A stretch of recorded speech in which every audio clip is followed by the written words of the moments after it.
الله في هذا الغلاء هذا؟ واش كتاخذ تضحيات؟ انا اول حاجه نتمنى غير نعيش بعدا ان شاء الله حتى العيد، وديك الساعه الارزاق والاعمار بيد الله، لان العمر محدود والرزق محدود. علاش الرزق محدود؟ لان العمر محدود. الرزق يعني التخمام في الرزق راه حرام، وما تعرف انت كاع يجي رزقي دابا نيت. واش انا نخمم في الرزق؟ الارزاق بيد الله. خصنا نخمو بيننا وبين الله، نحنوا ببعضياتنا، لان باش نكونوا واقعيين راه مشاو الاخلاق. حنا دين التسامح، دين التعايش.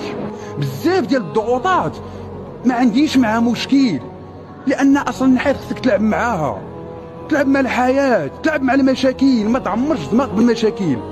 حيت علاش ملي غادي يوقع لك بروبليم في دماغك ولا في صحتك ما غاديش يعقل عليك شي واحد. والكنز ديال الدنيا هي الصحه. الصحه هي كلشي. يكون عندك الصحه راه كلشي غادي يجي. ما عيطش هذا العام غادي نعيد العام الجاي. باش بنادم ما خصوش يمرض راسو.